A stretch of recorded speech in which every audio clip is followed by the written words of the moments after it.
नमस्कार दोस्तों, target with PS Parihar channel में आपका स्वागत है। आइए शुरू करते हैं और देख लेते हैं कि आज के समाचार पत्रों में विद्यार्थी जीवन से संबंधित कौन कौन सी सूचनाएं हैं। तो वीडियो को जल्दी से लाइक कर दें, शेयर कर दें। जिन छात्रों ने चैनल को अभी भी सब्सक्राइब न किया हो तो जल्दी से सब्सक्राइब कर लें ताकि आप लोगों को इसी प्रकार की ऑथेंटिक अपडेट से सबसे पहले मिलती रहे। चलिए शुरू करते हैं। पहले बात कर लेते हैं खाली पड़े सरकारी पदों पर अब जल्द हो सकेंगी भर्तियां, इस हेडलाइन की। मुख्य सचिव ने यह आदेश दिया है और उत्तर प्रदेश में अक्सर इस तरीके की सूचना आए दिन समाचार पत्रों में आती रहती है। कभी कोई आदेश दिया जाता है, कभी कोई आदेश दिया जाता है, लेकिन भर्तियां नहीं होती हैं।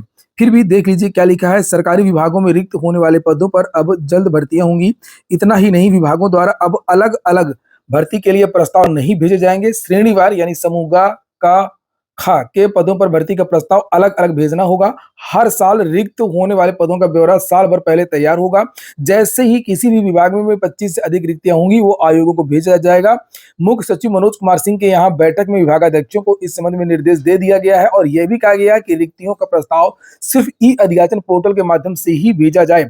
खामियों के चलते प्रस्ताव वापस आने पर विभागाध्यक्ष जिम्मेदार होंगे अगर कोई गड़बड़ी होती है। राज्य सरकार सरकारी विभागों में रिक्त पदों को अभियान चला करके भरना चाहती है।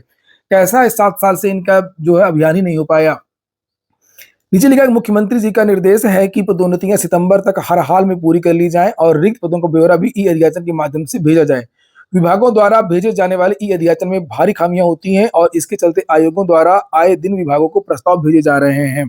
तो एक तरफ जहां पर इस तरीके की जानकारियां दी जाती हैं कि मुख्य सचिव ने कहा है, मुख्यमंत्री ने कहा है, लेकिन पता नहीं कैसे उत्तर प्रदेश के अधिकारी हैं जो ना मुख्यमंत्री का कहना मानते हैं और ना ही मुख्य सचिव का कहना मानते हैं और जो प्रदेश में आधे से ज्यादा पद रिक्त हैं विभिन्न विभागों में।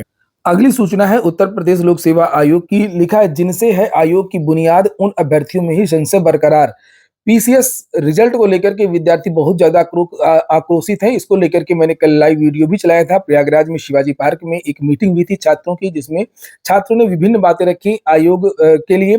जैसे आयोग संशोधित आंसर की जारी नहीं करता है, आयोग में बहुत सारे जो प्रश्न है वो गलत आते हैं, गलत प्रश्न भी रिपीट होते रहते हैं।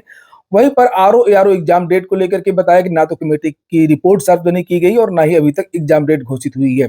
इसको लेकर के विद्यार्थी कोर्ट जा रहे हैं और इसको लेकर के विद्यार्थी धरना प्रदर्शन भी करने वाले हैं। नीचे यहाँ पर लिखा है कि उत्तर प्रदेश लोक सेवा आयोग ने 28 फरवरी को पीसीएस 2024 प्रारंभिक परीक्षा का परिणाम घोषित कर दिया और उसके बाद से ही बड़ी संख्या में प्रतियोगी छात्र नाराज चल रहे हैं।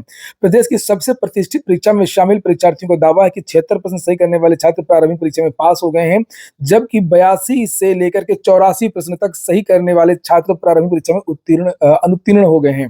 अभ्यर्थियों का कहना है कि वहीं पर एक छात्र मुझे ऐसा भी मिला, ओबीसी वर्ग का छात्र था, उसका ये कहना था कि उसका 87% सही है।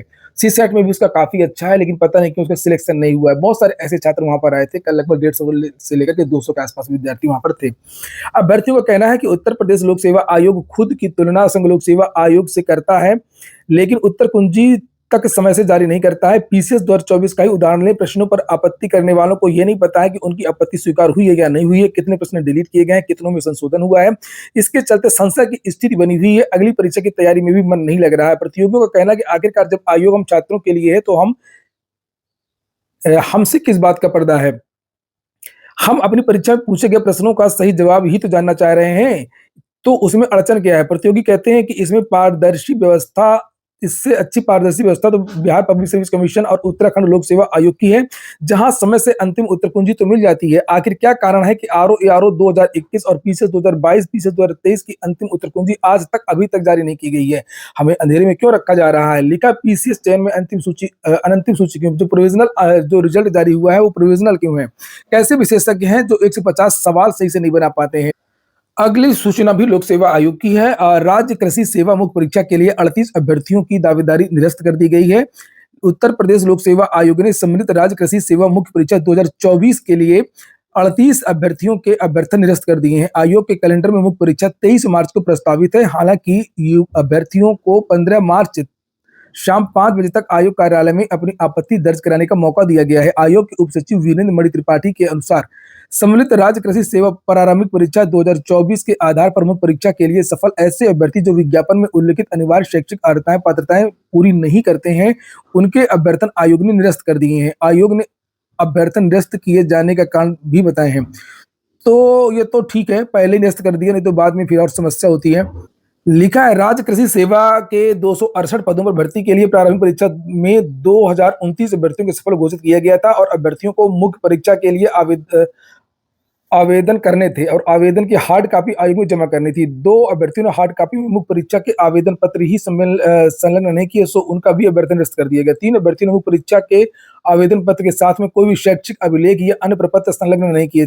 4 अभ्यर्थियों की शैक्षिक अर्हता विज्ञापन के अनुसार नियत अंतिम तिथि 10 मई 2024 के बाद की है। 26 अभ्यर्थियों की शैक्षिक अर्हता विज्ञापन में उल्लिखित शैक्षिक अर्हता के अनुरूप नहीं है।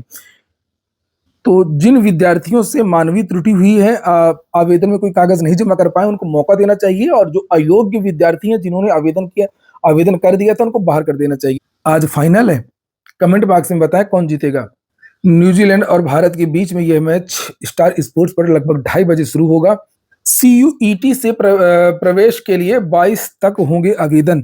पुलिस रेडियो ऑपरेटर भर्ती का परिणाम जारी कर दिया गया है और यहाँ पर एक खास बात यह है कि जिनके पास डिप्लोमा नहीं है उन्हें अगले चरण में बाहर कर दिया जाएगा। फिर सीतापुर में मिले 3 फर्जी शिक्षकों को लेकर के मैं लगातार जानकारियां भी दे रहा हूं।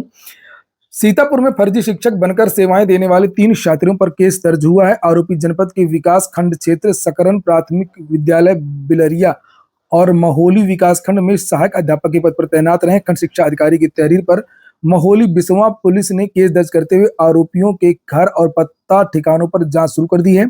अलीगढ़ जनपद के इगलास थाना क्षेत्र स्थित मई सुभाष निवासी सुनील कुमार की सहायक अध्यापक के रूप में नियुक्ति यूपी टीईटी 2013 और 14 प्रमाण पत्र सत्यापन के आधार पर हुई थी। आप लोगों को पता है कि उत्तर प्रदेश में अब ज्यादातर जो भर्तियां वो संविदा और आउटसोर्सिंग से ही हो रही हैं और इसमें बहुत ज्यादा अनियमितता, शोषण की शिकायतें आती थी। तो उत्तर प्रदेश सरकार ने आउटसोर्सिंग निगम की घोषणा अभी हाल ही में की थी और ये कहा था कि अब इनको सीधे वेतन मिलेगा।